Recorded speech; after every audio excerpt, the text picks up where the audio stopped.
And welcome to a brand new episode of Shell Talk, where we're here to continue our adventures in the world of the Teenage Mutant Ninja Turtle comics, specifically the Eastman and Laird comics, issues 4 through 7. Let's get right on into it. Welcome to the Dingus Den.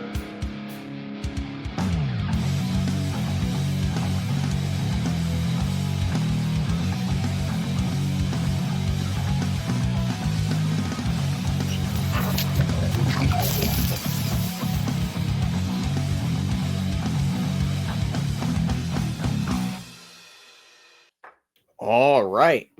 Let's just get right on into this, as this makes up one full big story arc, these 4 issues. So let's get on into it, beginning with issue 4. And if you haven't checked out the first 3 in micro series we talked about, be sure to check out last videos. That is what all this continues from. But let's get into the next part of the Turtles saga, if you will, beginning with issue 4.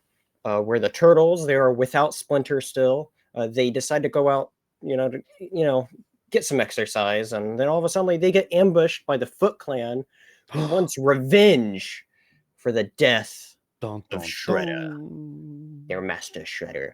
Anyway, we get this big action sequence with Turtles against the Foot Clan on the rooftop. I have the part where Raphael accidentally swings into somebody's apartment. Yeah, quite the swell. I really like the shot of the panel when they first ambush. It was really nice to spread. Yeah. Well, I really liked the panels on the previous page too, where they show them sneaking up on them. Yeah. Lots of great stuff there. Yep. Fantastic black and white art. As all these issues are still in black and white. But yeah, the Turtles then. They do win, and then notice the sign that says TCRI that belongs to this big building that it's on, and they recognize this sign as it ties into their origin, as we talked about last episode. That's what's on the logo of the canisters that gave them their powers, right? All detailed last episode. The Turtles decide to go back to April's apartment so they can rest up. While resting, Donatello discovers that, wait a moment. TCRI isn't in the phone book, and the Chamber of Commerce has never even heard of them. So April comes home with a new do, as they say, and the Turtles then tells her about this TCRI that they're investigating. And she obviously wants to get into it, but the Turtles like, no, we don't want you to join. It's too dangerous out here. Because, who knows what we're getting into here, right? And this whole time at the apartment, we see that there's somebody spying on them. Anyway, cut to later that night, the Turtles then infiltrate the TCRI building, and that's when, exploring the building, they realize there's some odd design choices with it, that they're just like, this is weird. This isn't your average building. As well as, some weird writing on this card that they picked up, where they are then able to use that card to go through a door where they find Splinter and this big tube. Very much reminding me of a Bacta tank was what. Yep. That's yeah. Anyway, the Turtles then try to figure out how to save him, but then all of a sudden, alien guards that we saw earlier, the big exoskeletons with the cranes essentially, and their chests come in and attack.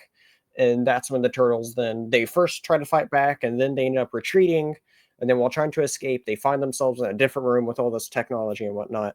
This big round pad that they find themselves on. Michelangelo smashes the control panel, and then all the Turtles then start fading away. And that's where the issue ends. With that issue 4 here. So what you think about the start here? I was I think the first thing I said to you was it's weird seeing so many cranks. I think when they showed up last episode with when Splinter first saw them at the end there. Yeah. it's still crazy to see all those Krangs. It's an interesting the body type, like the early prototype of the body and everything compared to what we're used to seeing Krang in. Like it's the exoskeletons of them, right, that we see. That's very, very important there. And what's interesting with them this time around is we end up learning a lot about them more later on, but here they come in and attack. And ultimately, I don't know how much I honestly have to say about this issue, because it's just a big stepping stone for what's next, honestly. Because it's like, here's point A to point B. I really like the inclusion of the Foot Clan in this episode, or in this issue, as we see. They're still relevant. They're still a thing that's very important in the grand scheme of things of what's going on here. Mm-hmm. And that was, I think, the big thing for me, because then the rest is, well, we're getting more TCRI stuff. Well, here's one thing I do have to say about this that I found interesting. It's kind of like my only thing that was like kind of a red flag, if you will, or something. I was like, well, this is just weird. I was like, well, we've known, especially later on when we find out a little more of their history later on, which we'll be getting into in one of the later issues. I find it interesting that with how long the Turtles have been around, that they would have just found this building. That was the only thing. So I don't know. Well, if the first issue is the first time they're allowed to go up. Yeah, I don't know. It's the first mission they go on that's out of the sewers. I remember they highlight that. And so that is true, yes. They don't know the city, and so they're exploring this city for the first time. That's why they don't know that this building is there. Splinter didn't know it was there, until they rescued him. Well, yeah, we'll get into that. I don't know. I just found it captured him. I feel like, sure, it's still earlier on, but I still feel like they would have known the city a little bit at this point. So to not know this big building. Well, I think the point that's why they pulled the whole. They're not in the phone book. They're not at the Chamber of Commerce. You have to remember, this is 1983. Yes, the internet's not around. There's no Google. There's no not every business. I'm well aware. And we actually will get into that more, and I'm going to talk about that more in a later issue with a different kind of aspect of that. But yeah, that didn't bother me so much because I guess I'm older, and so for me, it's like. I expected them not to necessarily. You're not going to know everything about your city, unless you go out and explore it, because they haven't been, and they haven't. And Splinter doesn't go out, So right.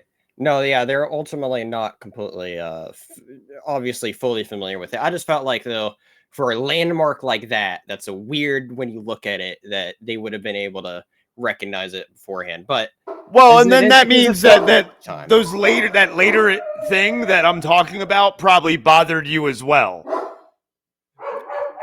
I don't know. Anyway, it will probably. It probably did. I have no idea what you're talking about, but let's continue on. But yeah, anyway, we got all the stuff with the TCRI here. And then that's where they teleport off here. And so, let's just go on to the next issue. As like I said, this is just a big stepping stone to get the Turtles and point A to point B here. And this is where things get wild here. Issue 5, which has the first ever fully colored cover. Fun fact is the first 4 were all just 2 shades, essentially. And here we go, having a full color cover. So landmark issue here for issue 5. But anyway, here the Turtles find themselves surrounded by troops after they teleported off. And so these troops are hunting a Fugitoid. And with the distraction of the Turtles and them starting to take out the troops and self-defense of just appearing there, the Fugitoid makes a way to escape. And then that's what calls for the Turtles to follow as more troops are coming. Mm-hmm. The Turtles and the Fugitoid escape, and they find an abandoned building to hide out in. And that's clearly when they see, and a nice shot here of where you get to see like the landscape of it. It's not Earth that they're on anymore, but instead some sort of alien planet, it appears.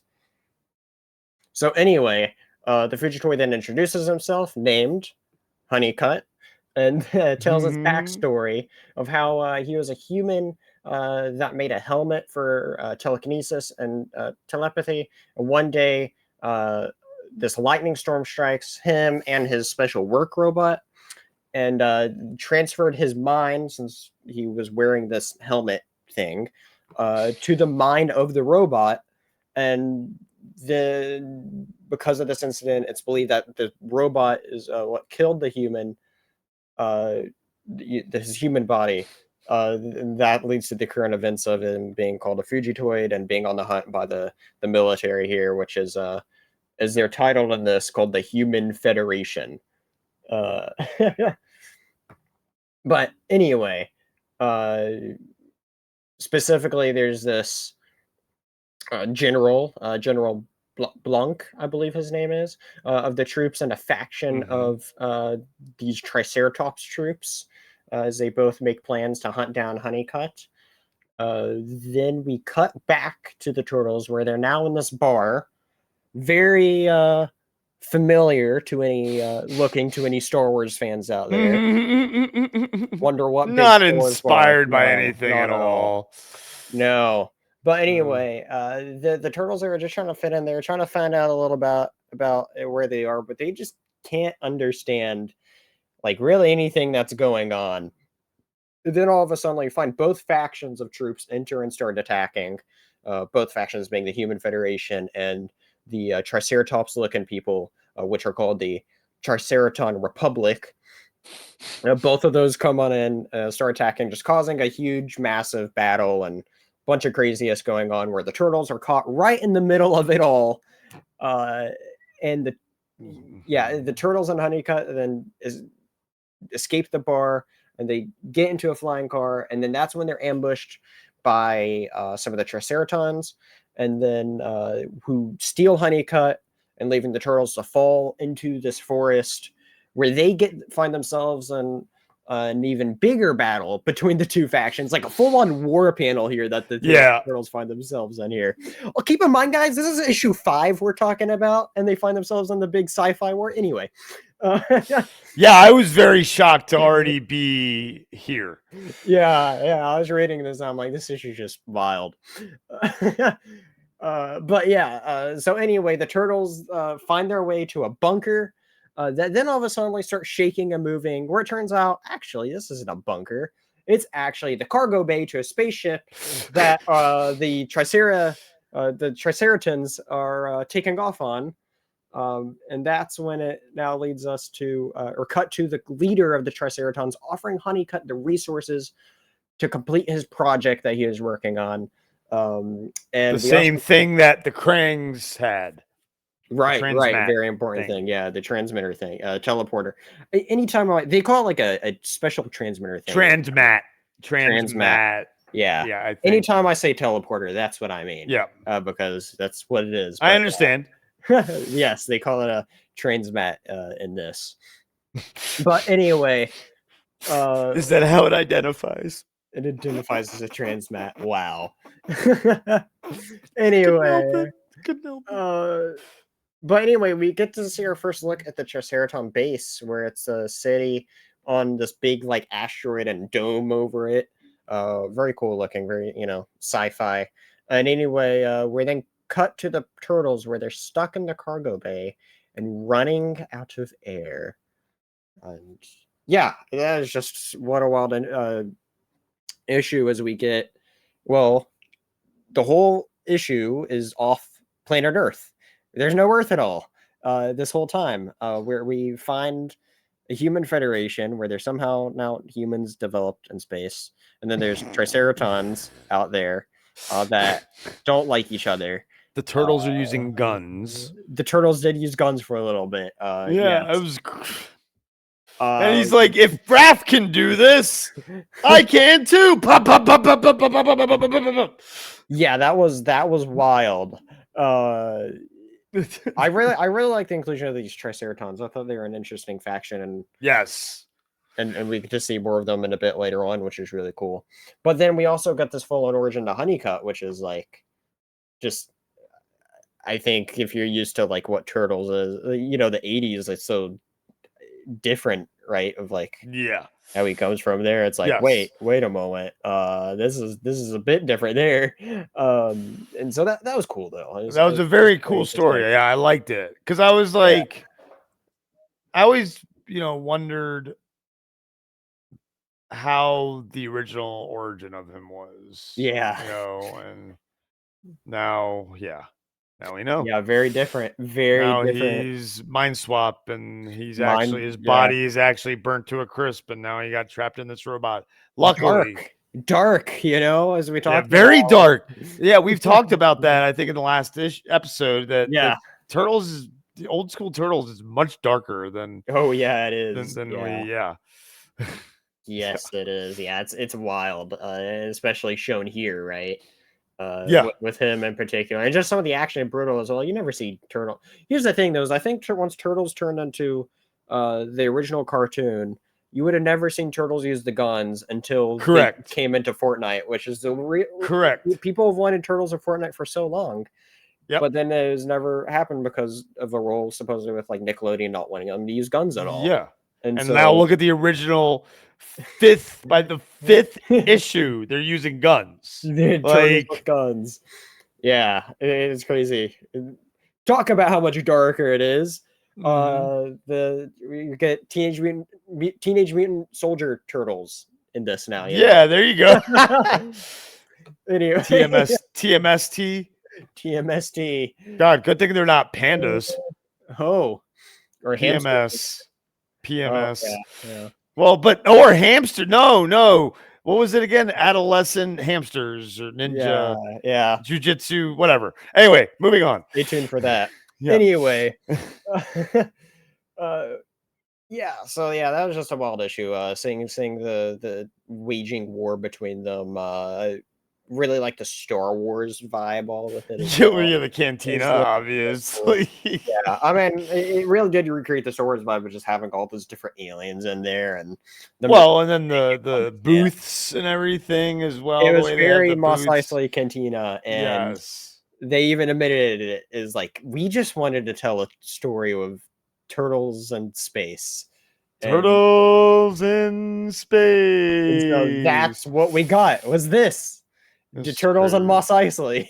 Yeah.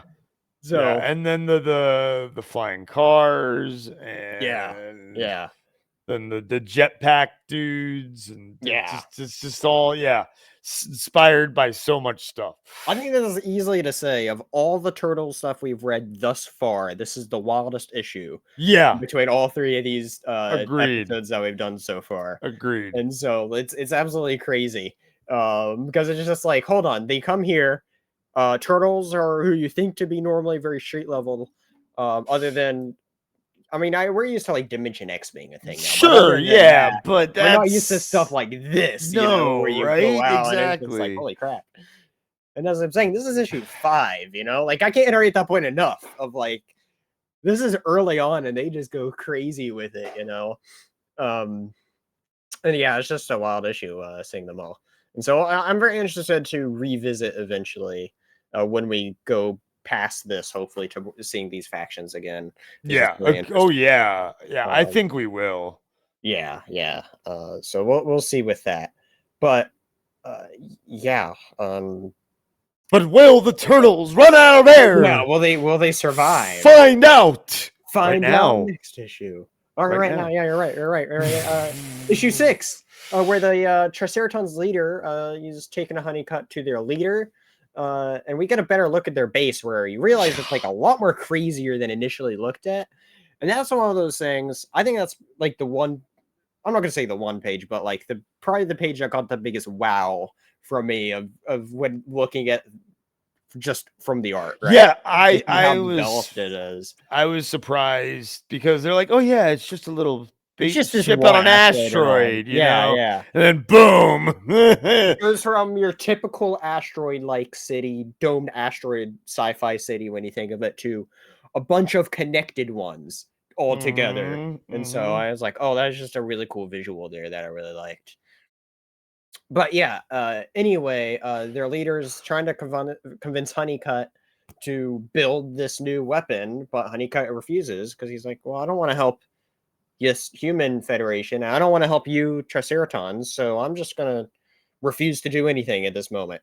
And so, meanwhile, the ship is being inspected, and there's this big hole found, and that's where the turtles are then found in a state of trance, where it looks like they're busy meditating. They're saving their air. Saving their air. That's what they're doing. Saving their air. Not what I was expecting to see. Neither me either. Not at all. Like, oh yeah, this is going to begin with a cool way of them escaping. Now they're meditating. But that brings in the whole ninja part. That's a very ninja thing to do. Very ninja thing to do. Absolutely. To see that come in and be part of it. Like, yeah, we're just ninjas because we use swords and all the other weapons they use. Actually see them do something that a ninja would do is cool.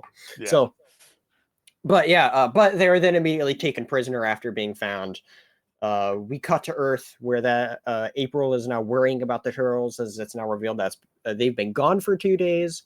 With her new hairstyle. With her new hairstyle, yeah. Sorry. With her new do. She's now alone now. It's instead of April and the turtles, it's April and the do. Yeah. Or in the new do. The new do. New do? Voodoo? Voodoo you do? You do voodoo? So terrible. Anyway, we see on the TV how she sees the police are trying to break into the TCRI building due to no response from the last 2 days of them after there's this big beam of light that came out from the building. That also happened 2 days ago when the turtles went in the building 2 days ago. I wonder how those things are connected. Anyway, cut back to the Triceratons. But wait, I do want to talk about real quick. This is what I wanted to talk about. I said I'd be talking about later. Even the police don't know what TCRI is. Only now have they just found out. While it said all we know so far is that it stands for Technodrome. As soon as I saw that word, I'm like, oh, Technodrome. Techno Cosmic Research Institute. Yeah. Yeah, I don't know. That didn't stand out to me, but I don't know. I don't know if I have a good reason for that, but yeah, we'll get into the more next issue. There's a lot about the next issue, but continuing on with this issue though, we go back to the Triceraton Republic where there's then this big, huge sporting event being held. And that's when we say sporting event, there's like it's like a big like gladiator with a bunch of creatures coming out, going against all these other like alien races that they captured and whatnot. But they treat it like a sporting event, not like a gladiator, like a modern. It's like, so it's weird because I feel like it's gladiators and stuff. It's like modernized, like what you see in like Ragnarok. Yeah, but modernized. But however they do it. But yeah. And so but anyway, we see a bit of like massacring going on with different guards and monsters just killing whoever's out there. And then all of a sudden like the turtles are brought out. And Honeycutt is also brought out, forced to watch them. And so that's where we then see there's a big fight between the turtles and 4 big Triceraton warriors. And so each of the turtles take on one of those warriors and each beat them respectively. And then that's when the turtles then get onto this flying camera car and confronts the Prime Leader, where they hold the Prime Leader hostage and making him guide the turtles, and Honeycutt are making the Prime Leader guide him to his private hangar so they can escape. But then, in efforts to stop them, the Triceraton troops accidentally shot and killed the leader. Yeah. And that's when, and that's funny. And what's funny about this too, is they were literally like, how do we be careful to not shoot and kill our leader? What do they do like 2 pages later? Shoot and kill their leader. They're like, oh, wait, we can't do this. We can't do this. We have to, we can only get this with this 1 point to not harm our leader. And then their leader, they kill their leader, which is kind of funny there. But then, all the troops are then surround the turtles and Honeycutt. But then all of a sudden, they get teleported away yet again, and bringing a few of the Triceraton troops with them this time. And that's how issue 6 ends, where we get a lot of Triceraton stuff.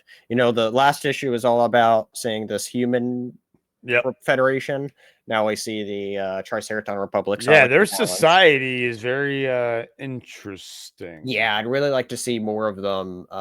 Their sporting event was interesting. Their technology, but like their mix of technology and like classic stuff. Oh, like traditional weapons, but yet they've got breathing devices for they're a very interesting group that I'm looking forward to seeing more of, and seeing how they get developed later on, just in general. So, but yeah, that's really cool.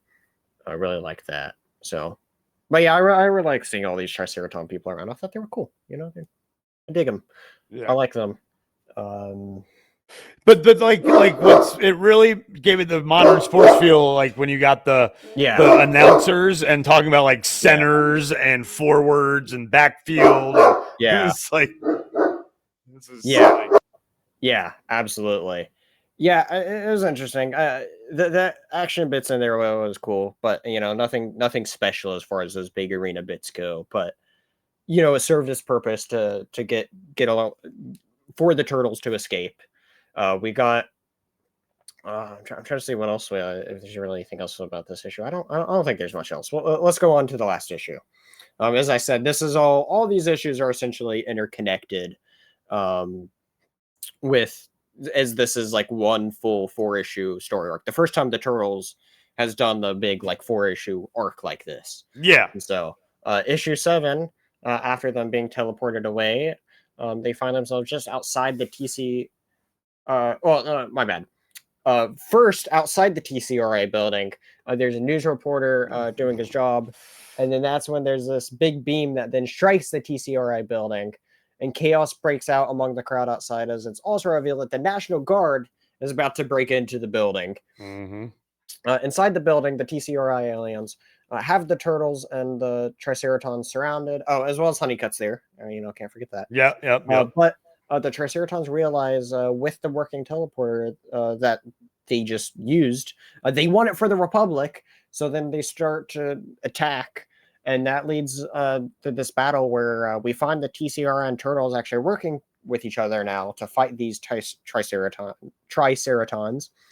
And after the Turtles and the TCRI take them out successfully, the aliens reveal that, while originally they didn't really this whole time have malicious intent, they were just trying to protect themselves. And then that's when they reunite the Turtles with Splinter.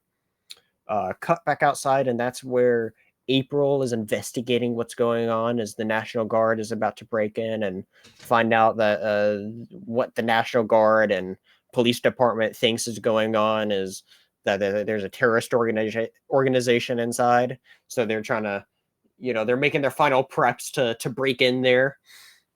But cut back inside, and that's when the Turtles and Splinter catch each other up on what happened. It's nothing really new gets added here, it's just it's a recap story again. It's a story. It's another recap. It's like if you didn't read the first issue, right? Splinter, we do see though. Splinter, the main new bit of info we did get though was actually from Splinter's side of the story, where he finds out that he was in the tube due to his weakened state, and he collapsed again as a result from just seeing the aliens, as opposed to when we actually saw that moment, we didn't see he collapsed right after. We only saw we found the aliens, and then the issue cuts. So here we find out that he collapsed due to just holy crap, we're seeing aliens here, being shocked like we were when we saw them. Exactly. But, because of his weakened state, he passed out, so. But anyway, with that, one of the aliens then starts to explain their backstory. Well, they were stuck on Earth due to this big crash landing that happened about 20 years ago. And so they were trying to blend in to survive. And there were a lot more of them. Only like 20 of them survived, they said, or something like that. I don't remember. I think they originally said there's about 100, but then something happened, I think, or something like that. Yeah. I don't remember what specifically. Our craft. Oh no, our craft was almost totally destroyed. Only a third of us survived. That's what it was. Yeah. But then, but yeah, it happened 20 years ago. So they've been here on Earth for 20 years from the time of the current events going on. Yeah. And so, but yeah, anyway, they bought this building in New York, and they transport as much as that tech that they could salvage or reuse to there. But then they had an incident on their last shipment where they almost hit a blind guy crossing the road, and that's what led to the origin of the turtles as we know it, with that TCRI tube, coming out of the truck, and then as we know it, going down the sewer drain, and with the turtles there, causing that accident there. So, and due to the aliens' adaptation or being able to adapt on the planet there, their leaders then asked them to, you know what, just stay on the planet and just start building this as a permanent base, so they can just stay there. So the aliens then try to fix the teleporter, and that's when all of a sudden the National Guard's attack begins. The TCRI's defenses are able to hold off the National Guards long enough, as we see they're like drones that they only stunned them, though they didn't intentionally kill them at all. Yeah, they go. Wait, these guys aren't what they say, they're not dead. Yeah. Stunned. Yeah, just like knocks them out essentially. It's literally setting your tasers on stun, as they always say in Star Trek. I was about to say Star Trek. No. Set your blasters on stun. Yeah, is a Star Wars thing. It happens in both, so that's why. Yeah. But oh wow. But anyway, with that, we do see they are able to hold off the National Guard long enough to where they can get the teleporter working.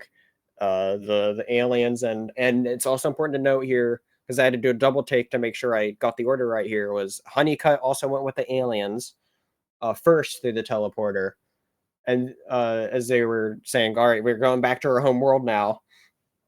And then the turtles on Splinter are left there with no choice but to go through the teleporter, just as the National Guards break into the room.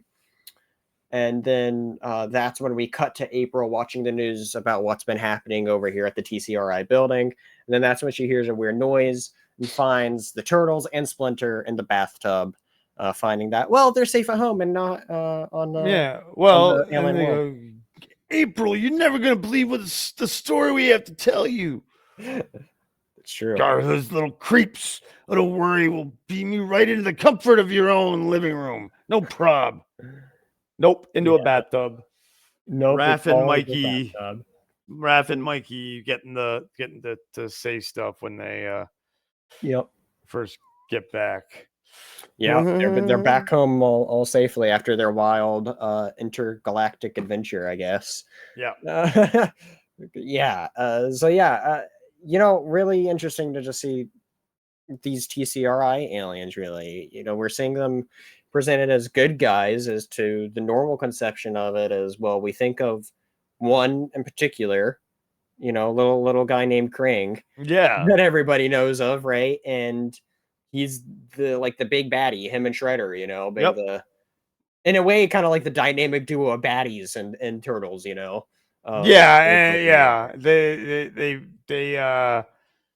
They have henchmen. Well, Shredder has henchmen, and Krang has Shredder. Yeah.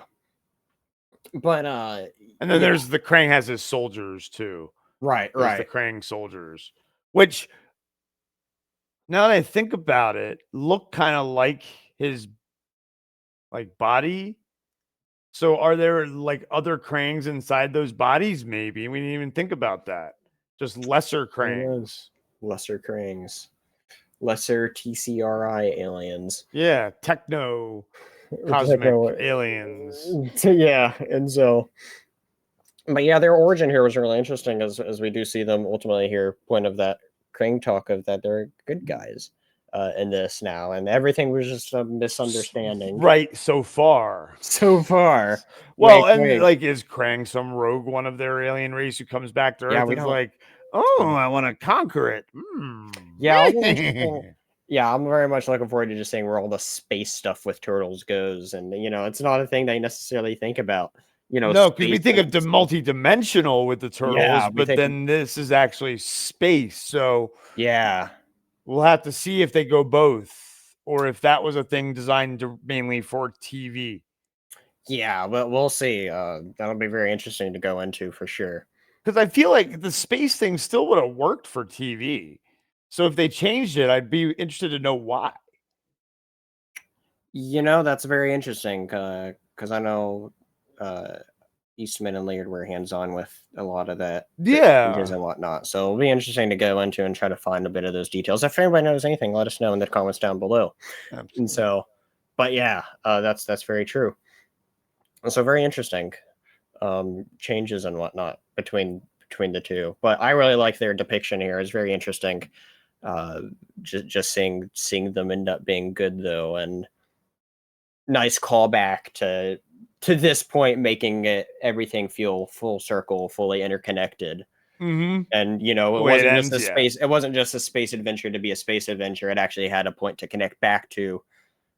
Like, yeah, turtles in space is cool, and it has all the flashy lights and whistles, but it also has the meat to it, to the substance it had to it. Story, yeah, it had a reason. great story with it as well. Absolutely. So that was the big thing for me, which I really liked with all this. And Turtles finally reuniting with Splinter, as Splinter's been gone, separated from them since issue 2. Yep. And so finally they're back together, which is awesome to see.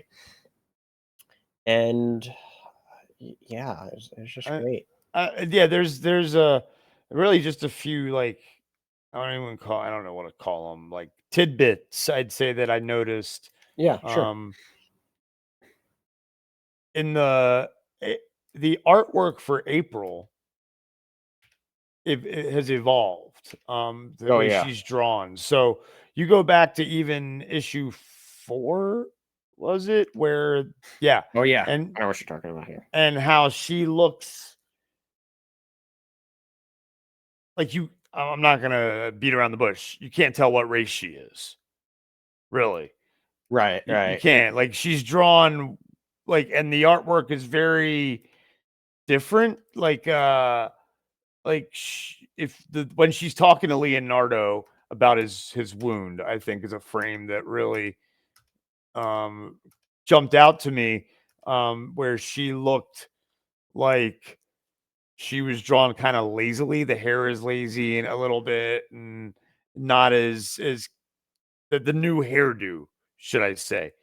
But then if you go to the end and go to issue 7, it's very, like, the detail of the hair is much crisper. So I noticed the evolution of artwork, and it's not just for her, but that was my example that I wanted to use for seeing the evolution of how they just got so much better at drawing. And I think part of it is if I think I read in one of the notes that that Eastman took on, like, basically an apprentice, his buddy from high school, and taught him how to do the lettering. And that makes me feel like that, so that he could focus more on the artwork. Yes, that was said in one of them, where I don't remember his name, but I believe they're starting with issue 5. I could be wrong. Yes, I think so too. Yeah. So we had somebody that came. They had somebody that came on to just do the lettering for it all, and that's led to Eastman having more time to do a lot of the art. And which you can tell he's really worked on it. So I really appreciated that in this arc. Yeah, that was great to see, for sure. Other things, like the references. Her hairdo is a perm, so that was big then. The Tarzan reference in the very first page, where whatever the weird word phrases he says, apparently is a Tarzan phrase. The Star Wars stuff. I mean, it's just the Daredevil inspired thing, bringing back up that kid, the blind man, the kid saving him, and the ooze splashing him in the eye. Like it's all, I love the nostalgic feel being older and knowing all those things. It really, really is fun to read this because of that too.